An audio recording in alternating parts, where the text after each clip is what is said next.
Buenas noches, buenas noches. Sí, sí, me estaba fallando. Ya como que se estabilizó, ¿sí? Entonces, ya empecé a grabar, voy a presentar la pantalla completa. Les había quedado debiendo un video anoche, ¿verdad? Que eran dos de automatización, de instrumentación, ¿no? Donde se miran los instrumentos. Igual yo se los compartí por los grupos, los dos videos. Eh, Ustedes me dirán si quiere, vemos el segundo video, que es un proceso de empaquetamiento de papas fritas y de esa forma, pues también sabemos para dónde vamos, ¿sí? Ya les voy a colocar el videito. Tampoco no demora mucho, tampoco va a ocupar, creo que son como 8 minutos nomás. Entonces, con eso continuaríamos. ¿Están viendo mi pantalla? ¿Me confirman? ¿Sí? Listo.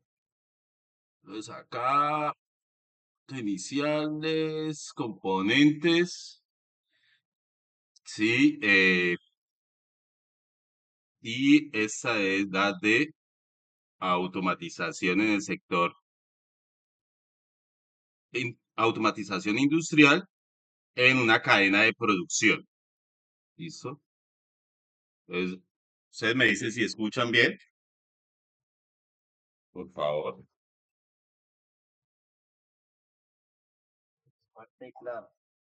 Sí, y si ven el video.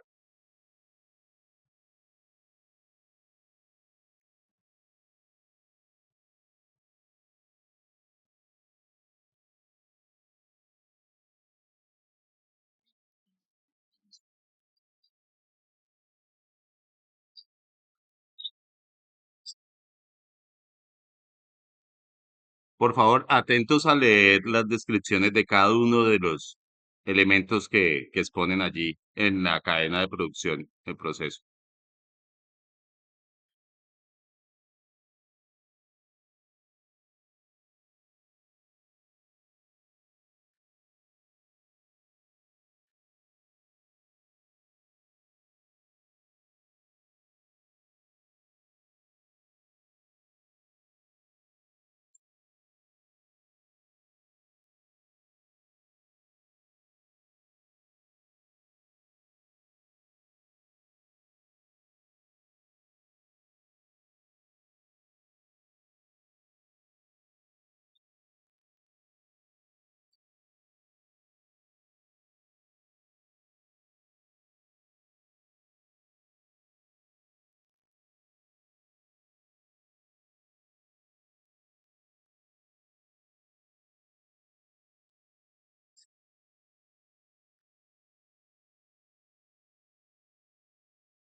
Bien, señores. ¿Cómo vieron el video? ¿Tienen alguna pregunta? Me gusta porque describe muy bien ustedes cada uno de los elementos junto con sus características. Entonces, pues va al grano, ¿sí? Sin tanta explicación que de pronto pueda llegar a ser aburridora. Bien. Entonces, en una línea de producción, pues nosotros tenemos bastantes sensores y todos esos, si ustedes se ponen a ver, comandados o van a un PLC o a varios PLC. Hay sensores de temperatura, de fotoeléctricos, encoder, motores paso a paso. eh, Y básicamente es lo que tenemos en procesos de producción. Bien, entonces continuemos. Tipos de accesorios de las aplicaciones de la instrumentación industrial. Sí. Los instrumentos que nosotros más vemos en la industria, sí, pueden ser tan simples como transmisores, válvulas, sensores, sí, o muy complejos como controladores, analizadores y amortiguadores. Bien, entonces estos elementos se unen, sí, o se comunican o se entienden. A la final es para tomar una acción de control preprogramada. Sí. Ellos tienen que tener un cerebro y uno tiene que preprogramar a ese cerebro, pues para que haga el proceso. Encienda, apague, escoja. Entonces, sigamos. Entonces, miren, los sensores realmente pues son eh, captadores de señal, prácticamente eso es lo que son. ¿Sí? Y esas señales físicas yo las quiero convertir siempre a señales eléctricas o que las entienda la máquina. ¿Sí? Entonces, el más utilizado pues es un sensor, ¿sí? Que son objetos capaces de variar una propiedad, ya sea física o química, llamadas variables de instrumentación y transformarlas, mire, con un transductor en variables eléctricas. Siempre quiero una señal eléctrica para poder hacer la automatización. Entonces, un sensor también puede decirse que es un dispositivo que convierte una forma de energía en otra. Sí. Los hay de proximidad, sensores de temperatura, sensores magnéticos, de sonido, de presión, de iluminación, de inclinación, ¿sí? Microinterruptores, táctil, piel robótica. Y cuando nosotros vamos a escoger un sensor, debemos tener en cuenta criterios. A mí me gusta mucho esa palabra de criterios, porque es que realmente con lo que uno hace cuando aprende, cuando es competente en algo, pues es tener un criterio, ¿sí? Y eh, entre mejor sea ese criterio, pues mejor le va a quedar el trabajo o la tarea que necesite hacer, ¿sí? Entonces, eh, dentro de los criterios para seleccionar un sensor, los más importantes son la exactitud, que el sensor sea preciso, que tenga una buena precisión, el rango de funcionamiento que yo necesito que sea, que tenga un rango de funcionamiento pues que necesario para el proceso, ¿sí? La velocidad de respuesta, la calibración y la fiabilidad. Bien, entonces, ¿qué magnitudes o qué variables detecta un sensor? las variables son más, pueden ser más, pero las más comunes o lo que más se utiliza en la industria son magnitudes de temperatura, de humedad, de presión, de posición, de movimiento, de caudal, de luz, de imagen, de corriente, de resistividad, de sonido, acústicos, aceleración, velocidad, inclinación, campos magnéticos, tensión, frecuencia, entre otros. Eso con el fin, pues, a la final de automatizar. Es lo que queremos nosotros. Dentro de la industria, y lo van a ver en la parte más que todo petrolera también, está el sensor de presión. Esos sensores de presión transforman la magnitud física de presión en una magnitud eléctrica que será la que emplearemos en los equipos de automatización. Bien, debido a diferentes rangos de medida, existe una gran variedad de sensores fabricados con diferentes tecnologías. Mire, tenemos el presión de miniatura, ¿sí? Esta gama pues ha sido diseñada para combinar un tamaño pequeño y robustez de tecnología piezoresistiva y fibra óptica. Sí. Esto de piezo eh, es sensores que están hechos de cuarzo, ¿sí? Y que cuando son sometidos a grandes presiones, el cuarzo, para que vean, uno cree que no, pero sí, eh, genera una pequeña señal eléctrica. ¿Sí? Entonces yo puedo convertir esa señal eléctrica en llevarla para que me sea leída por algún PLC, a un transductor y poder dar una medida de presión. Están disponibles en versiones de temperatura hasta de 600 grados centígrados. ¿Listo? Otro sensor de presión que se utiliza también bastante es el manómetro digital. Es una solución ideal para aplicaciones donde se busca un transductor. Miren que de una vez está todo en uno, ¿sí? Esta de acá, la parte del sensor, ¿sí? Pero pues está acoplada de una vez a un transductor y a un visualizador sin cables, ya que permite unir el sensor y el visualizador en un solo bloque alimentado por baterías internas. Las características más comunes, los rangos de medida de presión van desde los 0,5 hasta los 2000 bares, ¿sí? La linealidad es desde el 0,02% hasta el 0,005%, resolución de hasta 65.000 divisiones, funciones de pico, cero, tara, autoapagado y filtro digital, ¿sí? Display tipo LCD con bajo consumo y salida analógica de 0 a 10 voltios, mírenlo acá, y de 4 a 20 miliamperios, ¿sí? Y conexión digital en RS232. Aplicaciones, instalaciones hidráulicas y en general laboratorios. Bien, entonces miren que a la final yo estoy convirtiendo esa señal de presión, ¿sí? A una señal ya sea de tensión o de corriente, ¿sí? Con un rango de 0 a 10 voltios o de 4 a 20 miliamperios. ¿Qué es eso que me va a permitir? Pues saber, ¿sí? O como le digo, interpretar una tensión con una determinada presión y poderlo visualizar aquí en el display. Es eso. ¿Listo? Otros sensores de presión son los micromecánicos, los de presión de aceite y combustible, muy presente en las máquinas, ¿listo? Más que todo hidráulicas, presión atmosférica, sensores de presión atmosférica y sensores de alta presión.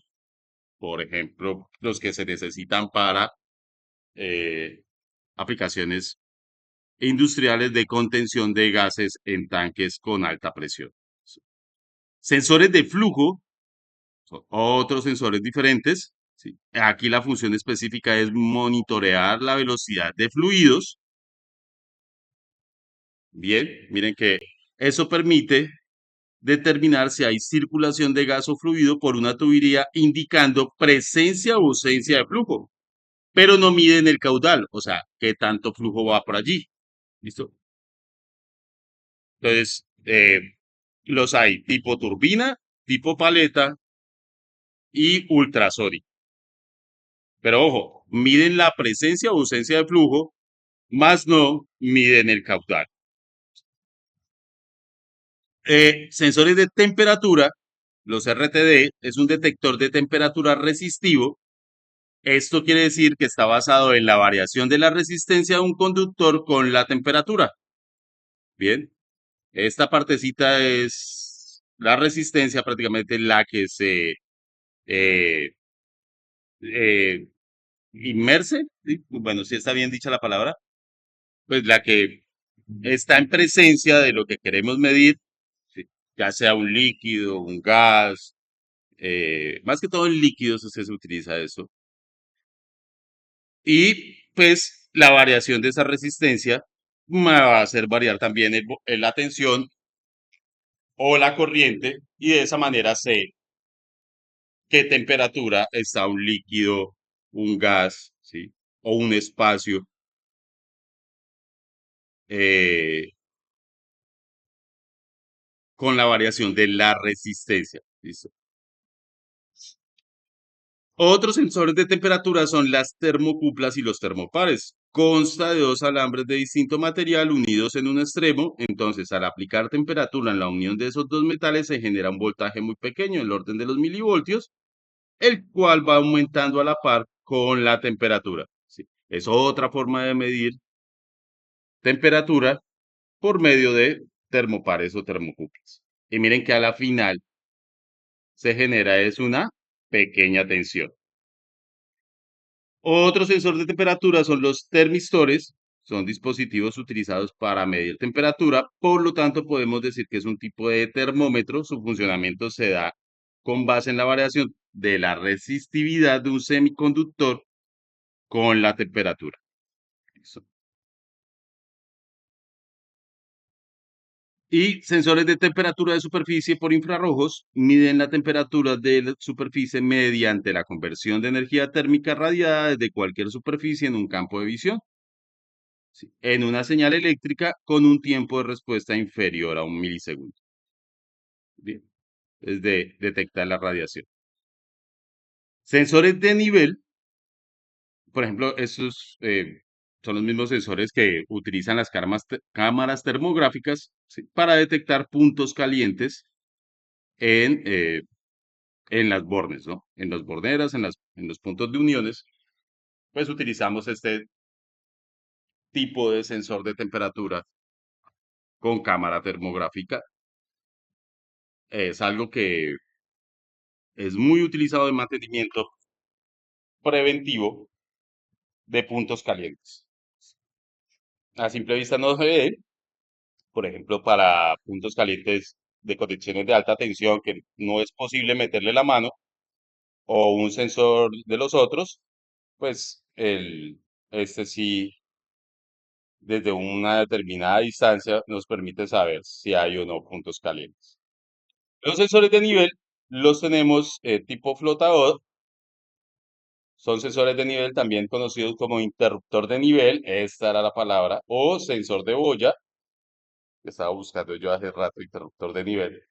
Son instrumentos que trabajan con un interruptor de contacto, un reed switch y un flotador magnético. El movimiento del flotador abre o cierra el contacto eléctrico y con ello se consiguen soluciones versátiles y de bajo coste para la automatización, ¿sí? De llenados, ¿sí? Y vaciados de tanques, por ejemplo. So- Entonces, este sensor de nivel o interruptor de nivel me puede dar la señal de que arranque la bomba o pare la bomba cuando ya se ha llenado el tanque.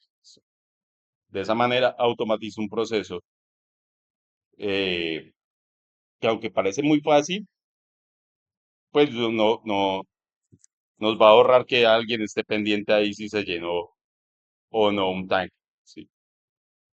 Va a ahorrar bastante tiempo y bastante mano de obra. ¿Listo?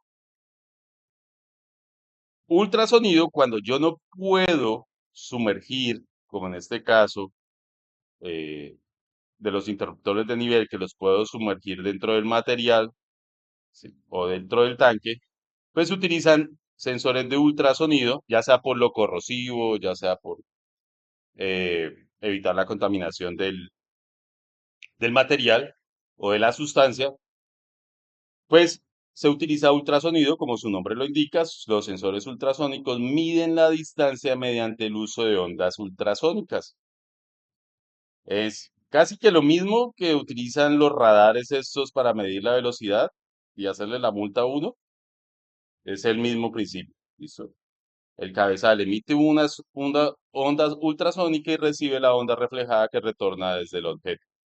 Los sensores ultrasónicos miden la distancia al objeto contando el tiempo entre la emisión y la recepción. Bien. Sensores de presión diferencial, también muy utilizados en la industria petrolera, son sensores de presión diferencial que están pensados para realizar medida de presión entre dos puntos, de tal forma que ha de contar necesariamente con dos tomas de presión. También cabe destacar la diferencia según estemos hablando de medida de presión en líquidos o en gas. Sensores de peso, cuando eh, queremos medir el peso de algo, pues utilizamos este tipo de sensor, ¿sí? Las celdas de carga o sensores de peso son aquellos dispositivos electrónicos desarrollados con la finalidad de detectar cambios eléctricos provocados por una variante de intensidad de un peso aplicado sobre una báscula o una balanza. Información que a su vez se transmite hacia un indicador de peso controlado, ¿sí? O controlador, más bien, peso controlado. ¿No? Señor,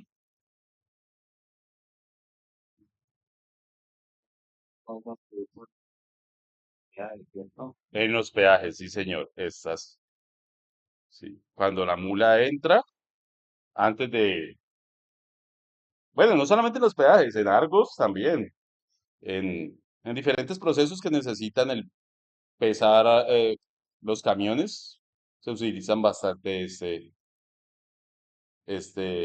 tipo de sensor. Sí. Y mire que no son difíciles y no son costosos tampoco de construir. Sensores de velocidad, sí, utilizados para la medición de velocidades o sensores de velocidad, muy utilizados, por ejemplo, también en, en grupos electrógenos, en plantas eléctricas, donde yo debo saber a qué revoluciones está el motor. Y pues son una solución para el control del motor, cigüeñal, árbol de levas, ¿sí? Las marchas de velocidad, de toma de fuerza y accionamiento y los sistemas ABS o velocidad de la rueda. Miren que hasta en los vehículos y para el control del sistema de frenos, tengo que a veces creo que es sistema de frenos asistido, ¿no? Eh, Se utiliza este tipo de sensor. Listo. Sensores de conductividad. Es un sensor de conductividad, mide la capacidad de una solución para conducir una corriente eléctrica. La presencia de iones es lo que permite que la solución sea conductora. Cuanto mayor sea la concentración de iones, mayor será la conductividad de esa solución. Bien, muy utilizado en laboratorios y en la industria alimenticia también. Y otro que es utilizado mucho en la industria alimenticia es el sensor de pH. ¿Sí? Los electrodos de pH convierten el valor pH actual en una tensión proporcional. Los modelos sí, de electrodos de pH de instalación fija en los procesos industriales miden de forma continua el valor de pH y se usan para la regulación de procesos, más que todo alimenticios, de cosmética, ¿sí? Donde pues, se necesita medir el pH de la sustancia. ¿Recuerdan qué es pH? La acidez. La acidez o alcalinidad, ¿no? Sí. Listo. Exacto. Si es mayor o menos alcalino. Entonces, un cuestionario para que ustedes también hagan feedback.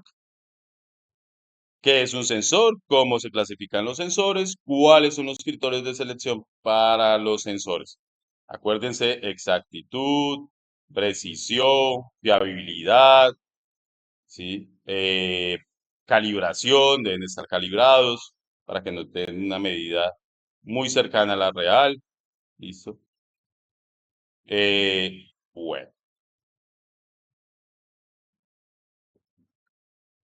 eh, listo. Mañana nos va a acompañar el ingeniero. Hoy sí ya concreté para mañana, para que nos explique un proceso. Le pedí que me colaborara con el proceso de separación o de separador. ¿Sí? Es es como un tanque donde llega el crudo desde el pozo y lo que hace es separar el agua, el crudo y el gas. ¿Listo? Entonces vamos a ver si mañana nos lo comparte. Sí, claro. Sí, sí, sí. Sin embargo, pues en el tanque lo que se hace es distribuir muy bien dónde queda el gas, dónde queda el agua, que de hecho pues queda al final del tanque, ¿no? Y en el medio está el crudo. Entonces, eh, aplican un poco de temperatura, primero la hacen pasar por una caldera, ¿listo? Y luego sí va al separador. Bien, si alguien tiene conocimiento pronto y nos quiere compartir información, con mucho gusto la recibimos. Bien, muchachos, el otro tema, señor. Una pregunta.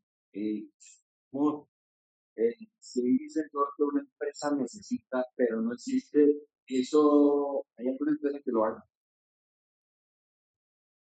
Sí, sí, señor. Muchas veces se hace como a la medida, ¿no?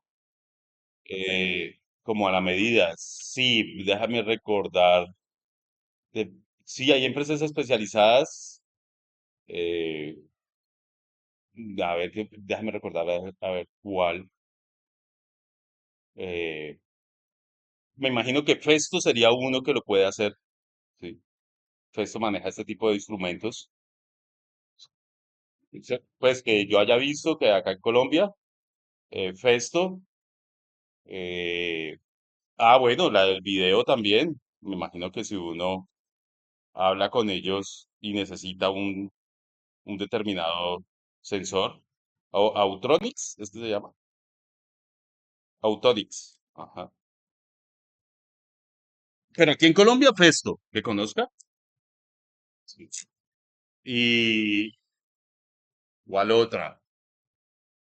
No, se me va ahorita otra, pero sí.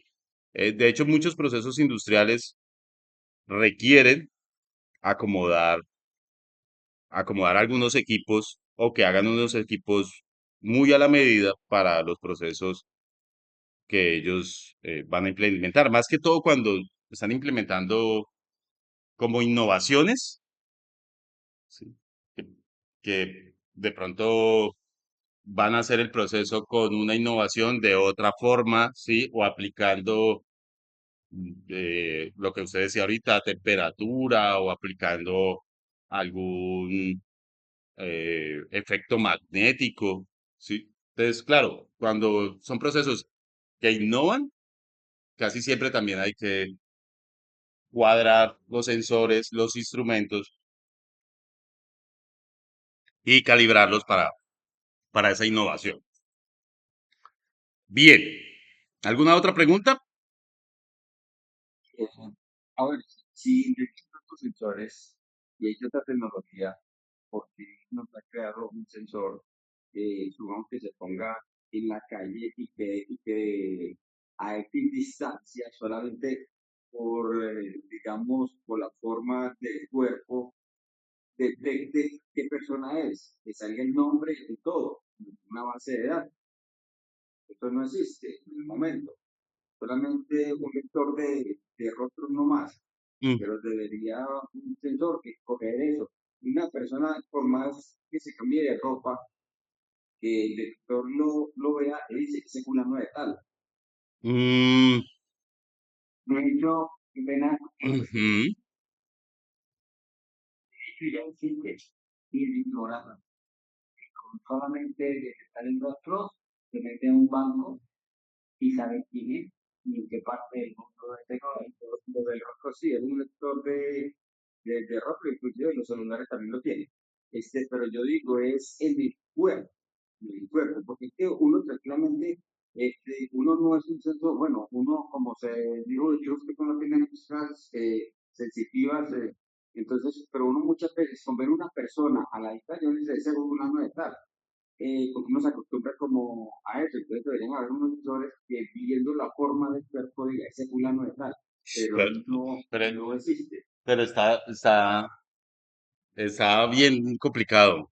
Complicado porque pues uno a través de los años varía la forma del cuerpo, ¿sí? De hecho, un accidente también le puede hacer variar. Entonces, la base de datos que se tenga para hacer la comparación, cambia. Yo lo vería más bien muy posible por algún componente genético, ¿no? Que, que detecte para poderlo diferenciar. Ujú. Mire que nos van como ese dato de todo lo que hace una persona, y los movimientos bancarios y todo eso lo manejan los bancos. Entonces, ¿por qué no, digamos, un sensor lógicamente con todo y que se esté actualizando que si una persona entró al hospital, allá saben le quitaron unas piernas, ya saben que va a quedar cojo, pero el resto del cuerpo va a ser el mismo y así por el estilo. Está duro. Está duro porque, mire, y ¿qué hacemos en el caso de gemelos? Sí. No, Sería, sí, claro. Ajá.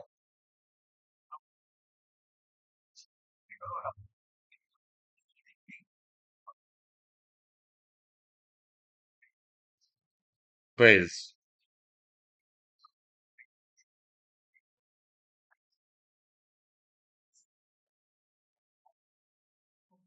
es complicado, sí. Yo lo vería por el lado de la genética. Pues a la final uno suda, uno bota esporas, ¿sí? De pronto que pase por algún lugar, sí, y lo roce, o bueno, eh, y la genética, pues sí, nunca le va a mentir, ¿no? Eh, la huella genética, y va a ser diferente todos, así sean gemelos. Eh, de pronto por el campo magnético, porque a la final, pues uno tiene un pequeño campo magnético alrededor. Sí, pues los nervios y todo funciona son con corrientes eléctricas, ¿sí? Y variables. Eh, pero también, ¿no? Uno podría estar afectado si pasa por presencia de algún campo magnético. Es que está complicado, ¿no? No es tan sencillo. Y bueno, también la utilidad, ¿no? ¿Para qué quiero yo hacer algo así? ¿Sí? Miren que ahí hay un tema y es el de, sí, sí, pero entonces tengamos en cuenta mucho el control que pueden llegar a ejercer sobre una sociedad, sí. que en los supermercados también puede servir para llevar una estadística. ¿Cuántas veces viene esta persona por día, por semana o por mes? Y así sucesivamente. Y yo también, o sea, ahí es donde hay que entrar a mirar para qué esa información, si realmente recoger toda esa información es valiosa, porque, por ejemplo, el número de carros parqueados frente al Walmart o al Lara o al Éxito, ¿sí? Pues ya me está dando una indicación si las ventas son buenas o son malas, ¿sí? Mire que yo no necesito una información tan detallada para, para, para calcular de pronto si quiero invertir en esa empresa o no, ¿sí? Y mucha gente va a digamos, a un centro comercial, deja el carro parqueado y sale y se va para otro lado. Después regresa y saca el carro, y no necesariamente quiere decir que la persona está en ese centro comercial o en ese supermercado o en fin. Ujú. Sí, sí, sí. De todas formas, pasará y el porcentaje tampoco será alto, ¿sí? Será muy bajo. Entonces hay que mirar para qué la información, por ejemplo, la pérdida del dinero en efectivo, ¿sí? Hay muchas transformaciones que por más tecnológicas que sean y el componente este de seguridad le quieran vender a uno, a la final se vuelven sistemas de control dentro de una sociedad y hay que estar muy, muy vigilantes de eso, ¿sí? Porque implementar, por ejemplo, el dinero digital y mire que poco a poco estamos dejando el efectivo, ¿sí? Pues es una forma de control brutal, ¿sí? Ahora, el que haga China eso, sí, mucha tecnología que lo reconozca uno caminando por la calle y qué maravilla, pero mire la censura y el control que hay, ¿sí? Al punto en que ustedes llegan a limitarle los préstamos, ¿sí? O, o a limitarle el acceso a algunos beneficios si no se comporta bien para ellos, ¿sí?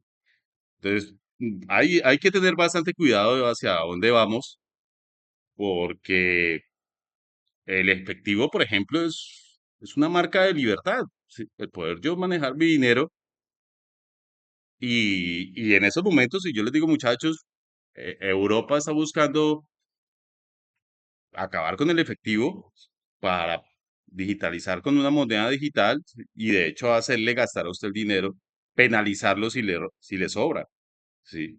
Lo que pasa es que también, acuérdese, porque, bueno, mucha gente sabe esto, que cuando se maneja dinero por medio de tarjeta y todo eso, y la alianza, cuenta de todo eso. En cambio, hay personas que hacen muchos trabajos y los hacen en efectivo para no declarar ciertas cosas. Ujú. Entonces, ellos lo que buscan es digitalizar todo eso para que nadie le saque el cuerpo al pago de impuestos. Sí, puede ser, sin embargo, ahí es donde entra qué tanto control nosotros vamos a permitir, muchachos, porque eso no todo es tan bueno, sí, no todo es tan bueno. Entonces, el, y el problema no es pagar impuestos, o el problema no sería sacarle como el cuerpo a los impuestos, sino que mire, por ejemplo, lo que está haciendo la Diana ahorita. Si usted se pasa de una cuenta a otra, de la vivienda a Nequi o de Bancolombia a Nequi, sí, se hace, él cuenta eso como entradas, sí, como que a usted le entró, pues, prácticamente entonces le dobla la entrada sin que realmente hubiera una entrada doble, sí. Eso aumenta el impuesto de renta o la base del impuesto de renta. Hay que tener cuidado también porque tampoco es que sean la machera. Miren nomás las elecciones que se vienen ahorita. ¿Sí? Nosotros deberíamos tener la tecnología suficiente para evitar cualquier caso y eso como uno no es especializado, ¿sí? De formas de hacer corrupción con tarjetones. O sea, estamos por allá en el siglo todavía 19, ni siquiera en el 20. ¿Sí? Pero ¿por qué se permite eso? Porque de esa manera pueden controlar los fraudes en, en, en las elecciones, o pueden hacer fraude, ¿sí? Pero, pero la tecnología está para evitar, y no lo hacen, no lo hacen, no les conviene, ¿sí? Para mantener las mismas mañas. Entonces, sí, yo sí estoy muy en contra de que de esa tecnología entre tanto a la vida de nosotros. Estas gafas, por ejemplo, de realidad virtual, pues a mí no me parece nada muy chévere y eso y lo que puede hacer para algunas aplicaciones, sí, pero imagínese usted en su trabajo mantenerlo con unas gafas de esas, sí, para que haga su trabajo, sí, o mantener a la gente. A mí no me parece nada chévere mantener con unas gafas de esas, sí, para ni siquiera un par de horas al día, sí, porque A ver, también es otra forma de control. todas partes. Y donde yo estoy en el momento, hay dos bares. Y cada bar tiene por ahí unas tres cámaras enfocándolo. Y hay una cámara que está súper pegada al man y tiene micrófono. Entonces el hermano puede hablar ciertas cosas, Mm, pues, otras, entonces todo lo que hagan ahí, en muchas partes, digamos, en garitas de vigilancia también hay cámaras mirando a ver el vigilante está vigilando y al mismo tiempo está siendo vigilado. ah, bueno. No, Mm, complicado. mm, Y pesar de que aquí en Colombia se dice que debe haber un letrero que diga circuito cerrado de televisión o de internet, mm. hay en partes donde no lo hay. Inclusive, he estado en muchos edificios y hay edificios que eso debe ser prohibido.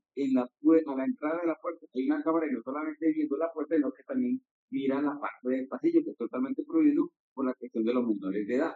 Mm, sí, no, por eso la invasión de privacidad es un tema delicado. Y créeme que para mí, por ejemplo, eso que propone el de Facebook, ¿sí? De esa realidad aumentada, ¿sí? Una segunda vida, uno como un muñeco. No, la verdad es que, y de hecho a mí me gusta mucho la tecnología. Crecí con la tecnología, prácticamente fui afortunado crecer al mismo ritmo que estaban creciendo los computadores, ¿sí? Pude desarmar un computador, hacerle yo mismo mantenimiento y aprendí a programar, ¿sí? Y me gusta mucho la tecnología, jugué videojuegos, pero de esa invasión de privacidad no, no, no, no, la verdad no, no aguanta. Tecnología.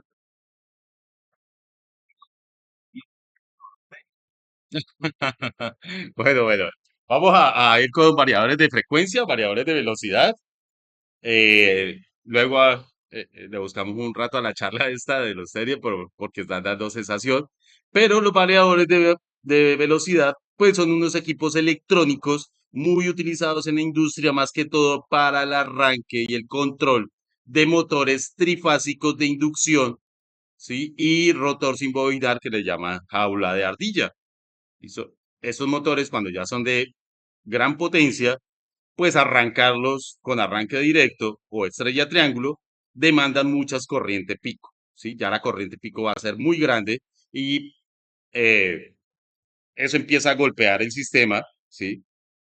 A que hayan bajones de tensión que de pronto pueden afectar otros equipos. Entonces se hace un arranque suave, también se les llaman arrancadores suaves, ¿sí? O variadores de frecuencia y que van arrancando el motor poco a poco, va a ir cogiendo velocidad, velocidad, hasta que llegue a la velocidad nominal.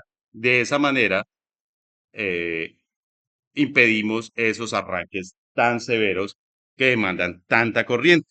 Y básicamente, un variador de velocidad es, eh, está compuesto de varios módulos, digámoslo así, de un rectificador, miren, viene la corriente de la red, pasa por el rectificador, un puente de diodo, ¿sí? Luego un bus de continua, luego una etapa de salida y todo ello es controlado, ¿sí? Con un cerebro también y con señales de entradas y de salidas. Eso es lo que quiere decir y tiene también puertos de comunicación. Entonces miren que yo a la final también salgo con trifásica, ¿sí? Pero el control yo lo hago, ¿sí? Yo lo hago con corriente continua. ¿Sí? Entonces, el primer módulo, que el rectificador, pues lo que hace es convertir la corriente alterna, ¿sí? Ya sea monofásica o trifásica, casi siempre trifásica, ¿sí? Ya es muy, muy poco probable ver eso en circuitos monofásicos, ¿listo? Y se obtiene una corriente continua mediante diodos o puentes diodos rectificadores. Entonces, coge la corriente alterna de la red y la convierte en corriente continua. El bus de continua son condensadores de gran capacidad y a veces también bobinas, almacenan y filtran esta corriente alterna rectificada para obtener un valor de tensión continuo estable. ¿Por qué? Porque después de los puentes de los diodos rectificadores no sale exactamente continua, ¿sí? Tiene que corregirse siempre unos valles. Ahorita a final de clase les pongo un video que explica muy bien de forma gráfica esta parte y me gusta mucho, aprende uno bastante de este video de mentalidad de ingeniería. También es muy cortico, 10 minuticos, pero nos explica bien cómo esos condensadores lo que hacen es como rellenar esas curvitas y hacer aplanar la onda lo más posible y que realmente sea una corriente continua. ¿Listo? Y la etapa de salida desde la tensión del bucle continua, un ondulador convierte esta energía en una salida trifásica con valores de tensión, intensidad y frecuencia de salidas variables. ¿Cómo se hace esto? Principalmente con transistores bipolares BJT, CMOS, SCRs, ¿sí? Entre otros. Esto que son elementos también electrónicos que lo que hacen es manejar potencia, ¿sí? Son elementos electrónicos para sistemas de potencia. Y el control de entradas y salidas son circuitos de control de bloques, de los diferentes bloques del variador, protección, regulación y entradas y salidas, tanto analógicas como digitales, ¿sí? Yo recojo señales, ¿sí? Y puedo también sacar señales de ese controlador. Además, se incluye una interfaz de comunicación con buses a otros dispositivos de control y usuario. Entonces, ¿cuáles son las ventajas de utilizar este tipo de arrancadores? Evita picos de corriente de los arranques de motores, ya lo dije, ¿sí? Los cuales pueden ser 4 veces la corriente nominal o hasta 10 veces, ¿sí? En arranque directo, no tiene factor de potencia, lo que evita el uso de baterías o condensadores o consumo de energía reactiva. Los tiempos de aceleración y desaceleración de los motores son programables, por lo que los arranques y paradas pueden ser controlados sin movimientos bruscos. Protege completamente el motor, el variador y la línea. El consumo energético se adapta a la exigencia del motor y mediante contactores externos o bypass, miren, este es muy importantísimo, porque yo puedo utilizar ese mismo variador para varios motores. Cuando yo tengo un control secuencial, es decir, que primero prendo el uno, luego el otro, pues mediante bypasses o contactores, puedo utilizar ese mismo variador para 2 o 3 o 4 motores, listo, para varios motores. ¿Eso qué hace? Pues disminuye mucho los costos, ¿sí? Disminuye bastante los costos. Entonces, características que debe tener un buen variador de frecuencia. Tamaño compacto que facilite la instalación. Diseño para resistir un funcionamiento a intemperie o en condiciones ambientales adversas. ¿Sí? Más que todo en minería, pues, o en instalaciones que están ubicadas en zonas selváticas donde la humedad es fuerte, la acidez del suelo es fuerte, sí, la corrosión. Entonces hay que tener variadores con características que aguanten ese ambiente, sí, ese ambiente agresivo. Bajas emisiones de ruido, esto se debe lograr por medio de tecnología IGBT, pues una frecuencia máxima de conmutación de hasta 16 kHz y un control PWMO, sí, control de frecuencia control de la onda por frecuencia o por el pulso, permitiendo obtener una mayor eficiencia. Entonces, la regulación automática también del voltaje es una de las características. Esto evita que a pesar de la fluctuación que hubiese en la alimentación, el voltaje de salida del variador se mantenga constante al nivel deseado. Facilidad de operación al usuario, idealmente por medio de un teclado incorporado y reinicio después de una interrupción de alimentación. Sí, el variador no debe desconfigurarse. ¿Listo? Entonces, es conveniente que se pueda configurar el seguimiento de la velocidad del motor para el reinicio automático, ¿sí? Del estado de funcionamiento antes de la interrupción. Si por X o Y motivo se llega a ir la energía o se llega a desconectar, pues que reinicie con su configuración, ¿sí? Donde estaba. Diferentes niveles de velocidad debe tener un variador, ¿sí? Seleccionables y ajustes independientes de tiempo de aceleración y desaceleración. Debe tener display o pantalla donde yo pueda, ¿sí? Una interfaz humano-máquina, ¿sí? Donde yo pueda leer los diferentes parámetros de frecuencia, velocidad, voltaje, corriente. entradas digitales programables para controlar el variador desde un PLC o a través de botoneras, ¿sí? Y entrada analógica para el control de velocidad de motor.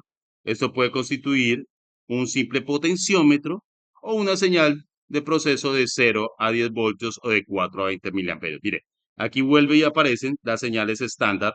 Yo sé que mañana Harold les va a explicar cómo eh, esta tensión y esta corriente son estándar en la industria.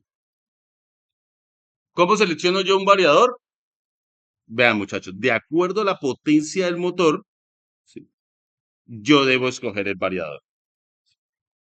Más que todo es a la potencia. Entonces, el- casi siempre pues el variador va a llevar como un código. Ese código está dividido. Uno, BFD, pues que significa variador, dispositivo de variador de frecuencia. El 007 significa, yo voy y busco acá, que ese variador va a poder manejar motores hasta de un caballo de fuerza, ¿listo? Hasta un HP. ¿Sí? Si aquí dijera, por ejemplo, 220, pues es que ese variador puede manejar hasta un motor de 30 HP. ¿Sí? Bien, la es la serie, ese número 23 es la entrada de tensión que permite el variador. ¿Sí? El 23, por ejemplo, aquí está significando que es un variador trifásico a 230, porque también lo puedo tener a 460. ¿Listo? Entonces, claro, esto puede cambiar de acuerdo al fabricante, pero trae como este estándar, ¿sí? Y la forma de seleccionar el variador. Más que todo, sí, ustedes deben tener en cuenta el sistema de conexión o el sistema, si es monofásico o trifásico de la red, sí, más que todo, y del motor, ¿no? Y la capacidad del motor. Obviamente no puedo yo ir a seleccionar un variador 002, sí, que es hasta un cuarto de caballo nomás, para manejar un motor de un caballo, de dos o de tres caballos o de 10 caballos. Pues lo voy a quemar. Entonces, pendientes mucho en el sistema de conexión de la red y del mismo motor y de la capacidad del motor. Bien. ¿En dónde se aplican los variadores de velocidad? Muchachos, en compresores, en escaleras, esas que están en el centro comercial, en correas transportadoras, en bobinadoras de motores y de transformadores, en grúas, bien, en control constante de bombas de agua también, ¿listo? En ascensores, ¿listo? Entonces, ya para complementar y finalizar, señores, les voy a compartir este pequeño video. Échenle ojo porque es bien, bien interesante este video. Aprende uno varias cositas o repasa varias cosas que hemos visto. ¿Listo?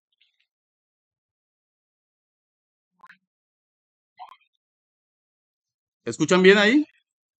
Hola a todos, mindset.com. En este video Ahí bien. empezando por lo básico para entender cómo funciona.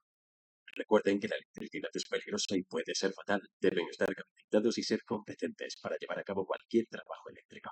Si trabajas en HVAC, entonces necesitas revisar los compresores inverter de Danfoss que amablemente han patrocinado este vídeo. Cuando se usan en combinación con la tecnología de velocidad variable como los VFD que vamos a cubrir en el vídeo de hoy, hacen que toda su unidad de HVAC sea más eficiente, ahorrándole dinero a usted y a sus clientes. Si quieres conocer más, Danfoss tiene varias capacitaciones en línea e historias de casos para que las consultes. Puedes encontrarlos usando el enlace en la descripción que aparece en la parte inferior. VFD son las siglas en inglés de un variador de frecuencia y se parecen a esto. También se les podría llamar variadores de velocidad porque se usan para controlar la velocidad de rotación de un motor de CEA.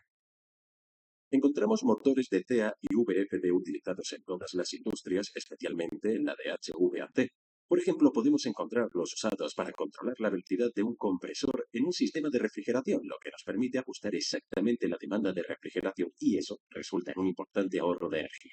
Tradicionalmente habríamos tenido que usar compresores de velocidad fija que simplemente se encienden y se apagan, resultando en un control pobre.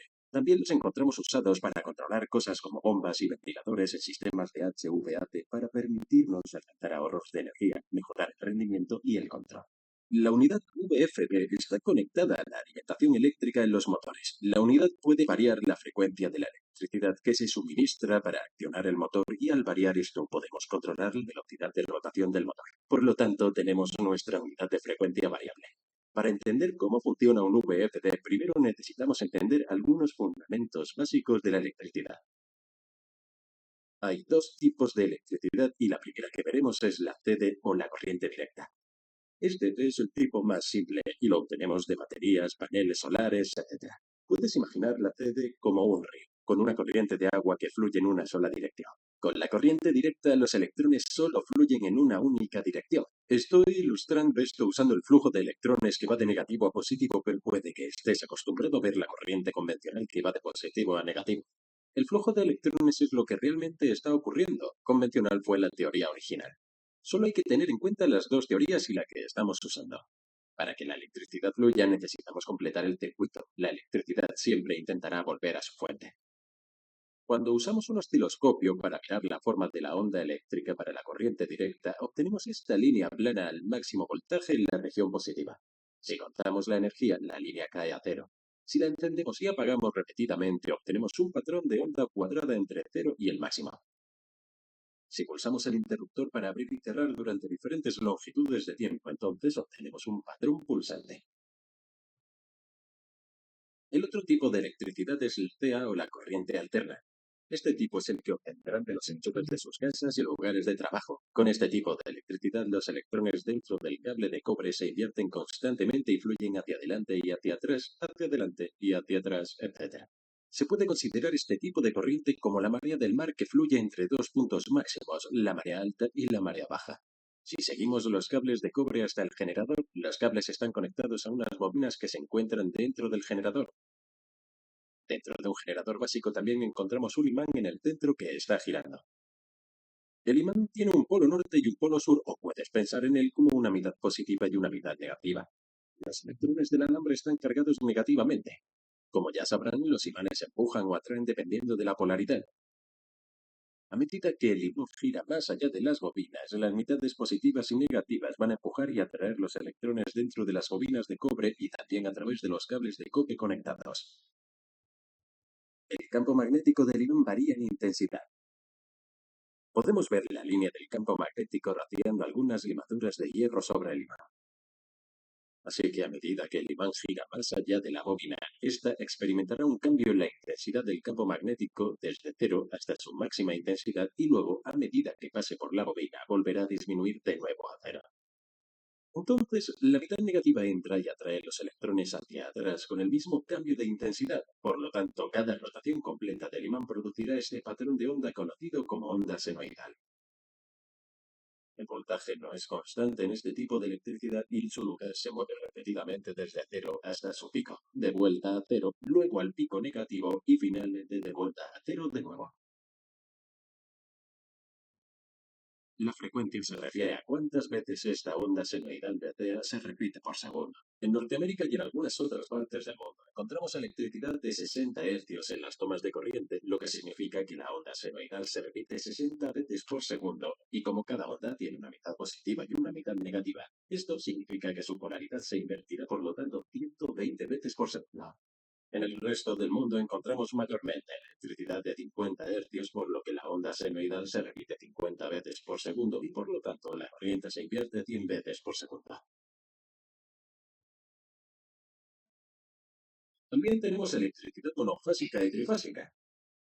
Con la monofásica tenemos una conexión a una sola fase de un generador, así que tenemos una sola onda senoidal. Pero con la electricidad trifásica tenemos una conexión a las tres fases. Las bases son bobinas de alambre que se colocan en el generador 120 grados de distancia de la anterior. Esto significa que las bobinas experimentan el pico del campo magnético giratorio en diferentes momentos. Esto nos da nuestras tres fases, cada uno con una onda senoidal diferente, ligeramente desincronizada de la anterior. Recuerden que la electricidad quiere volver a su fuente en un circuito cerrado. A medida que la corriente fluye hacia adelante y hacia atrás en un momento diferente. Cualquier exceso fluirá en el neutro de vuelta a la fuente si es necesario, y eso es solo si está desequilibrada. Con la monofásica tenemos estos grandes espacios entre los picos, pero con trifásica estos pueden ser combinados para llenar los espacios y por lo tanto entregar más energía. En Norteamérica se encuentra un sistema de fase dividida en instalaciones residenciales, y estas tienen dos cables energizados y un neutro. Este es un suministro monofásico que se divide por la mitad en el transformador. Hemos cubierto esto con gran detalle anteriormente, échale un vistazo a los enlaces de abajo. Instalamos el VFD en la fuente de alimentación de un motor de TEA. Normalmente es una fuente trifásica para la mayoría de las aplicaciones. Voy a colorear estas fases en rojo, amarillo y azul porque creo que es más fácil de ver, pero cada país utiliza un código de color diferente. Solo ten en cuenta esto. Las tres fases entran en el VFD y se conectan al rectificador. El rectificador consiste en múltiples diodos conectados en paralelo. Los diodos solo permiten que la electricidad fluya en una dirección y bloquean su regreso en la dirección opuesta. Como la CEA fluye hacia adelante y hacia atrás, controlamos el camino que puede tomar y esto nos da una salida de CD en bruto. La electricidad de CD en bruto fluye en la segunda parte, que es el filtro de CD. Este es un filtro que utiliza capacitores o inductores para suavizar la CD rectificada en un voltaje de CD limpio, suave y constante. Lo hace liberando electrones durante los intervalos para suavizar la ondulación. La suave CD fluye entonces a la sección final, que es el inversor. El inversor consiste en un número de interruptores electrónicos conocidos como IGBTs. Estos se abren y cierran en pares para controlar el flujo de electricidad, controlando el camino que toma la electricidad y cuánto tiempo fluye en los diferentes caminos. Podemos producir electricidad de CEA a partir de la fuente de CD. Veamos ahora en detalle cada parte. Consideraremos la primera parte del VFD, que es el rectificador. En esta parte encontramos 6 diodos en paralelo. Llamaremos a estos del 1 al 6 de la siguiente manera. Cada una de las tres fases está conectada a un par de diodos. Como sabemos, la electricidad necesita volver a su fuente para completar el circuito, así que en esta configuración la corriente fluirá a través de la carga y volverá a la fuente usando otra fase. Puede hacer esto porque la corriente en cada fase fluye hacia adelante y hacia atrás en diferentes momentos. Veremos esto en detalle en un momento. La carga puede ser cualquier cosa, una lámpara, un motor o un circuito completo. En este caso, solo representará el resto de nuestro circuito VFD. La electricidad seguirá alternando en las fases de suministro, pero los diodos solo dejarán pasar la fase de pico y bloquearán las demás, así que ilustraré estas. Veamos esto en acción. 1. La fase 1 es la primera. Esta entra y solo puede fluir en una dirección, que es a través del diodo 1. Luego pasa a través de la carga. Una vez que la corriente pasa a través de la carga, tendrá que volver a la fuente y como la fase 2 está en la mitad negativa de su ciclo, la corriente fluirá a través del diodo 6, la fase 2. 2. En el siguiente segmento vemos que la corriente sigue fluyendo en la fase 1 y el diodo 1, pero ahora la fase 3 está en su mitad negativa, por lo que la corriente cambia y el flujo vuelve a pasar por esta fase a través del diodo 2. 3. En el siguiente segmento, la fase 2 se está acercando a su pico, por lo que la corriente ahora fluye en esta fase a través del diodo 3, luego fluye a través de la carga y vuelve a la fase 3 a través del diodo 2. En el siguiente segmento, la corriente sigue fluyendo en la fase 2 a través del diodo 3, pero la fase 1 está ahora en su pico negativo, por lo que la corriente fluirá a través del diodo 4 de vuelta a la fase 1. 5. En el siguiente segmento vemos que la fase 3 se está acercando ahora a su pico positivo, de modo que la corriente fluye a través de esta fase por el diodo 5, luego fluye a través de la carga y luego regresa por el diodo 4 a la fase 1.